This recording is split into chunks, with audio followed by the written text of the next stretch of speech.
Vanessa Carter stepped into the Georgetown boutique with the ease of someone who had walked those polished floors countless times before, yet carried herself with the quiet restraint of a woman who never needed to announce her presence. There was no entourage trailing her, no flash of a camera to demand attention, no clatter of designer heels echoing against marble to proclaim her wealth. Instead, there was only the understated navy coat that fell neatly at her knees, the soft leather gloves that had molded to her hands over years of use, and the silver bracelet, worn smooth at the edges, that she had clasped around her wrist on the day she signed the lease for this very store. A quiet talisman of beginnings that only she fully understood. To a passerby, she might have appeared to be just another affluent woman wandering through the boutique on a slow afternoon, but beneath the surface, every step she took was threaded with memory and meaning. She knew the store not as a customer does, but as an architect knows a cathedral, every line, every light, every imperfection.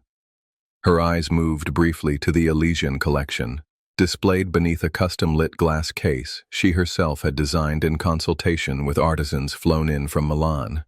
She did not need to read the plaques or study the diamonds. She could recall, with startling precision, the carat weight of each stone, the craftsmanship behind each clasp, the hours of labor hidden within each shimmer. Even the crooked spotlight, its angle slightly off, spoke to her with irritating familiarity, a small oversight she had noted weeks ago and which still had not been corrected. And then came the mistake. The kind of mistake that does not unfold in grand gestures or shouted words, but in the subtle dismissals that reveal more than the speaker intends. It was not the content of the remark alone, but the tone, the clipped cadence, the smile that curled without warmth, the glance that skimmed over her presence and lingered instead on what she wore, what she might afford, what category of person she could be filed into. It was the kind of misstep that doesn't bruise in the moment, but brands itself into memory, reshaping the course of reputations and careers. In that instant, the atmosphere shifted, though almost no one noticed it yet. The air grew taut, like the silent pause before a storm. Vanessa did not protest or correct, did not let indignation flare or temper crack. She simply observed, her stillness more eloquent than any outburst could have been. Around her, the boutique continued in its delicate rhythm. The faint hum of the climate system, the whisper of silk as another client brushed a sleeve, the muted click of keys from the register. But beneath those ordinary sounds, something deeper began to fracture. Jasmine Liu, the junior associate, felt it first. She had witnessed that tone before, the soft-edged cruelty that dresses itself as policy, and she braced herself instinctively, though she did not yet understand why this particular moment felt heavier than the rest. Then her eyes caught on a detail, barely noticeable, yet unmistakable once seen, the bracelet. Silver, simple, and engraved. VC. Letters she had seen before, etched not only into the jewelry designs themselves, but into the founding documents of the company, into every presentation, every plaque that hung in the corporate office. In that instant, recognition swept through her like a shiver. The initials were not just ornamentation. They were a signature, a legacy, a declaration of authorship. And just like that, the boutique was no longer the same. What had been dismissed as casual browsing was revealed for what it truly was, a visitation from the very source, a reminder that power does not always announce itself in diamonds and titles, but can walk silently in a navy coat, holding history on its wrist. Vanessa Carter wasn't just a customer. She was the founder, and she'd been mistaken for less in her own store. The bell above the door gave a soft chime as a woman stepped into the boutique, tall, poised, wrapped in a navy wool coat with rainwater still fresh on her shoulders. To the staff of Élan Joaillierie's flagship store in Charleston, South Carolina, she looked like just another walk-in. Her name was Vanessa Carter, but no one behind the counter knew that yet. Not that it would have mattered to the store manager, Deborah Green. Vanessa walked slowly through the showroom, letting her fingers hover near the glass cases, taking in the craftsmanship, the design, the light, She stopped at a display marked Crown Line, Élan's most expensive pieces, reserved for their wealthiest clients. Necklaces worth more than houses, rings that had appeared in Vogue.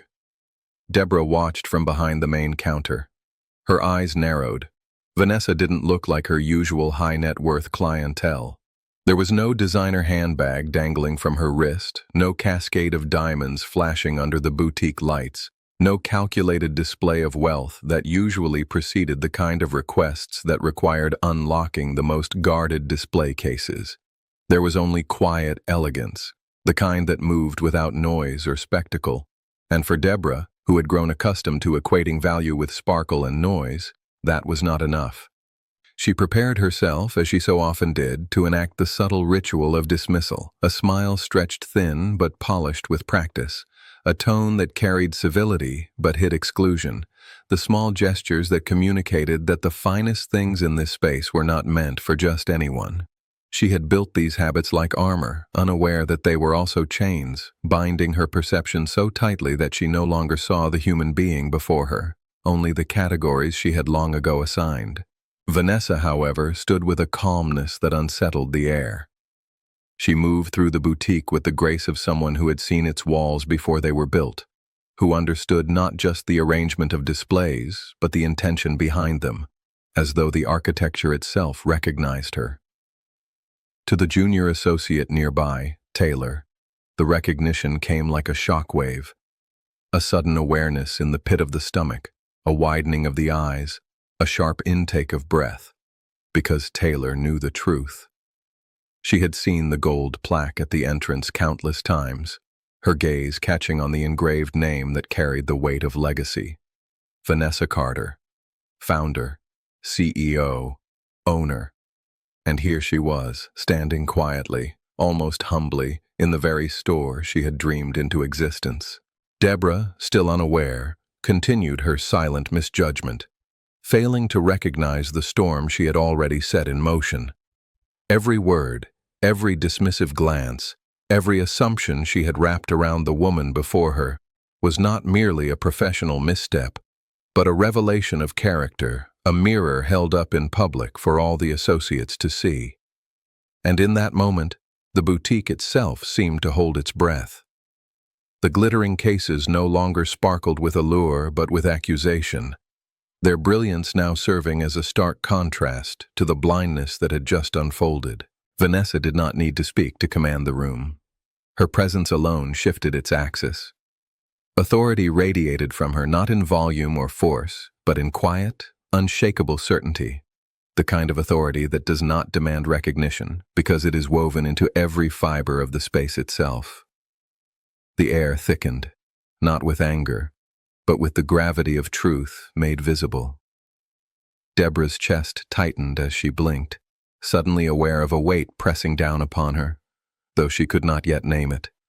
She tried to grasp the moment, tried to gather it back into her control, but it slipped like sand through her fingers, irreversible and undeniable. What Vanessa carried into that silence was not confrontation, but clarity. She embodied the very values etched into the brand's identity: respect, inclusivity, excellence. Values that had been neglected in the very moment they were needed most. And as she reached into her handbag, retrieving the small object that crystallized her authority, the associates around her leaned in almost imperceptibly, their bodies taut with anticipation. A keycard, simple yet unmistakable, was placed upon the glass counter. Not a flourish, not a performance, just a fact. Its metallic edge caught the light, reflecting the truth back at everyone who watched. And Jordan, the tech-savvy associate, recognized it instantly. His face drained of color, his breath caught, because engraved upon its surface was not just a name but a truth impossible to ignore. Vanessa Carter, founder, CEO. In that instant, Deborah's carefully constructed certainty shattered. Her composure cracked, her breath hitched, her entire posture faltered as the weight of realization descended. The dismissal she had so casually offered was now revealed for what it was: a choice, not a mistake.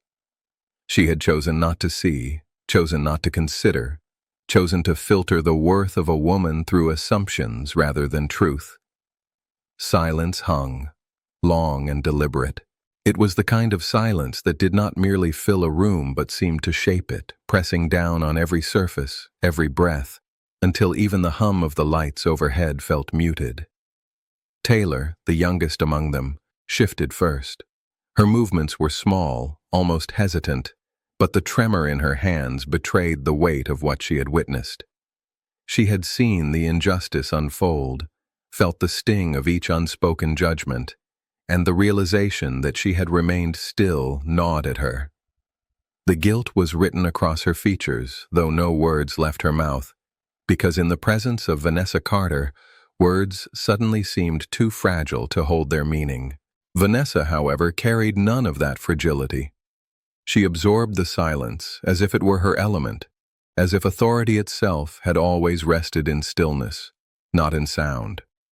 Her eyes swept over the counter, over Deborah, over the space that had momentarily forgotten its own values, and what she saw was not simply error, but truth revealed, the quiet but unmistakable evidence of what a person believed when stripped of the scripts of politeness. Mistakes, she knew, were inevitable. They revealed what training could fix. But choices revealed something deeper, something that training alone could never touch. And what Deborah had chosen again and again was dismissal. The weight of that truth seemed to buckle Deborah where she stood. Her breath caught, her throat tightened, her posture, once so controlled, faltered under the gravity of what she had unleashed upon herself. The polished composure she had perfected for years cracked at the edges, leaving only a brittle shell that no longer concealed the reality beneath. The sideways glances, the cool tone, the subtle barriers she had erected like invisible walls, they now stood exposed, not as moments of caution or professionalism, but as proof of something corrosive that had no place here. Vanessa's response carried no fury, no grand performance. It was finality in its purest form, the kind that did not need to shout because it carried the weight of absolute certainty. Her presence, steady and resolute, filled the room with the kind of authority that cannot be taught, only lived. There was no undoing what had been revealed. There was only consequence. The associates nearby, Taylor trembling with shame, and Jordan frozen in recognition, understood the shift before words confirmed it. They had seen Vanessa place her authority, tangible and undeniable, onto the glass counter moments ago. Now they witnessed her reclaiming not only the space, but the very spirit of what it represented. With calm precision, she directed them toward action, her voice steady without needing to rise. Tasks to be completed, steps to be taken, the machinery of accountability already in motion. The message was clear. This was not about spectacle, but about standards, about ensuring that what had fractured in this moment would be repaired with intent. And then, with the same poise she had carried since the moment she entered, Vanessa stepped forward, past the glittering jewels that seemed smaller now in comparison to her presence, past the shadows of judgment that had attempted, however briefly, to define her, past the assumptions that had proven so costly.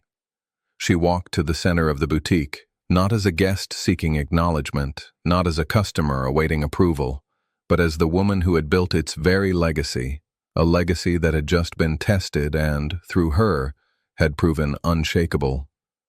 The atmosphere in the store had turned thick, tension vibrating beneath the polished surface like a silent alarm only some could hear. Vanessa Carter stood still, hands at her sides, her presence no longer blending into the luxury of her surroundings. It dominated. Every inch of the boutique seemed to respond to her stillness, like a well-tuned instrument awaiting its master's touch. Her expression hadn't changed, but something in the room had. The staff sensed it. Something was deeply wrong, and it wasn't just about a customer being mistreated. Vanessa wasn't just a woman denied service. She was a presence that demanded answers without raising her voice. Deborah Winslow, still unaware of the weight of her misjudgment, attempted to regain control. She straightened her blouse, adjusted her tone, tried to slide back into professionalism, as though that would erase the past 10 minutes. But her movements were stiff, rehearsed, disconnected from the gravity of what she had just done. Vanessa's silence was not passive. It was deliberate. It said more than confrontation ever could. Her eyes scanned the store, not accusingly, but analytically, observing the culture that had taken root in a place meant to embody elegance and inclusion. A quiet moment passed. Then she reached into her purse, not with urgency, but with finality. She unlocked her phone and made a single call. Her words were measured, her voice even, but each phrase was a statement of authority, and everyone listening understood it. The call wasn't to customer service, it wasn't to legal, it was internal. It was structural. She wasn't just responding to a slight, she was setting a precedent. The employees watched with bated breath. Hannah, who had nervously retreated after the incident, exchanged a look with Derek near the entrance. They knew now who Vanessa was, or at least they were starting to understand. Her poise, her confidence, the clarity in her voice, none of it belonged to someone merely shopping. Deborah, meanwhile, had stopped moving. Her posture stiffened as realization crept in. She had read the company memos. She had seen the founder's name countless times. But she had never made the connection. Not until it was too late. When Vanessa ended her call, she didn't announce what would happen next. She didn't need to. The power had already shifted. She turned her eyes back to the display case, the same one she had admired before being interrupted. She adjusted one of the pieces slightly, barely a centimeter. But it was enough. Enough to communicate that the store and its standards would be corrected from the inside out.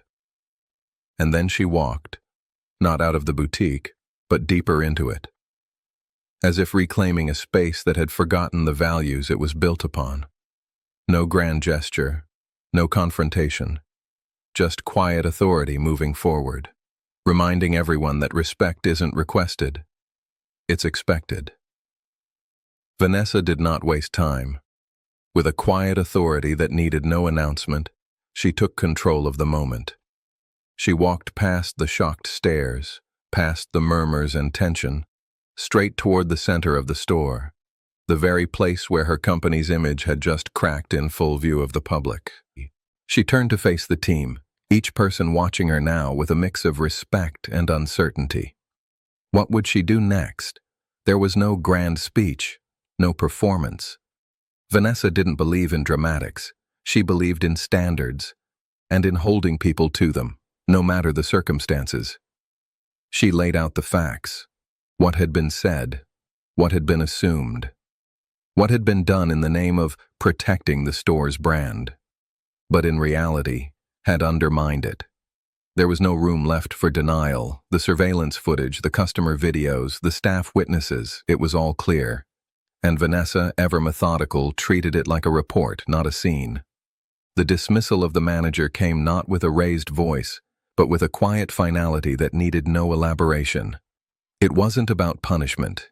It was about preservation, of the company's purpose, of its promise to every customer, of its identity. For those who had acted with principle, Vanessa didn't forget them. She called them by name. She thanked them for their restraint, their kindness, their judgment. Not with flattery, but with action. Promotions, recognition, growth. She reminded them that values weren't words on a poster in the break room. They were decisions made in moments just like this. Customers had kept filming, watching, listening. But Vanessa didn't play to the camera. She wasn't performing for public approval. She was correcting a fracture in the foundation she had built. She ended the meeting simply with a request that they return to their duties with focus, with care, and above all, with integrity. The store didn't close that day. It stood open, not just for sales, but for something more enduring, a recommitment to the reason Lure and Line existed in the first place, to make people feel seen, valued, and worthy.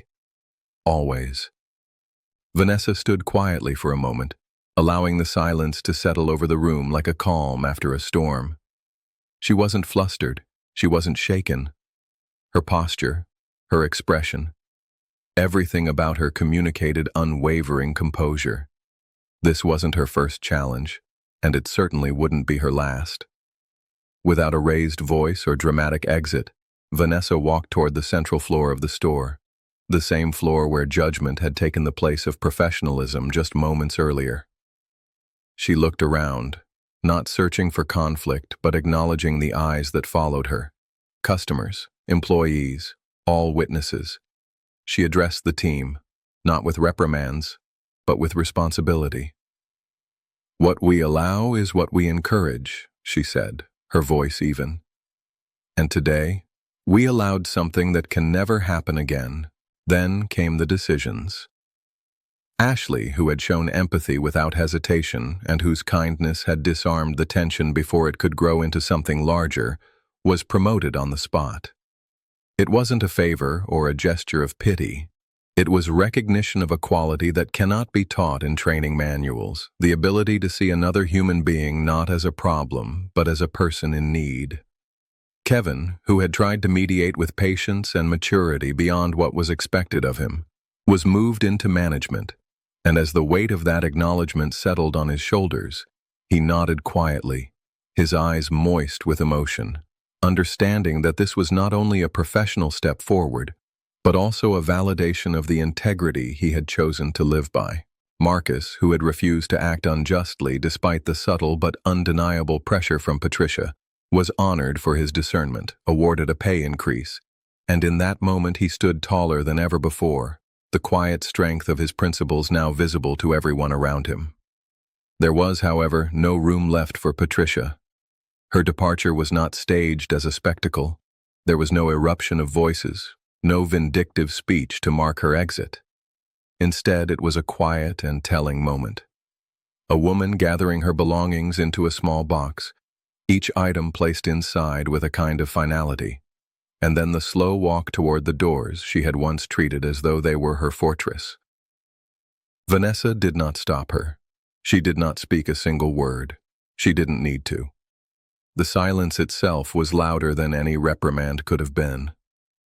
In the hours that followed, the store transformed, not in its shelves, which remained neatly stacked, nor in the arrangement of tables and displays, which stood exactly as before, but in its atmosphere, in the intangible air that now carried a new kind of clarity. Customers lingered, some purchasing items as if to show support, others simply standing quietly, sensing that they had witnessed something rare, a moment when justice was not abstract, but living and breathing before their eyes. Employees moved with more purpose, their gestures sharper, their voices steadier, as though they finally understood that their work was about more than sales quotas. It was about being part of a culture where dignity was non-negotiable. Vanessa never once raised her voice, never pounded a fist on the counter, never demanded respect through intimidation. Instead, she carried herself with the same steady grace she always had, reminding everyone through calm and consistent action of the standards upon which she had built the company. Standards she not only spoke about but lived out uncompromisingly, in full view of all. Not every lesson needs to be shouted.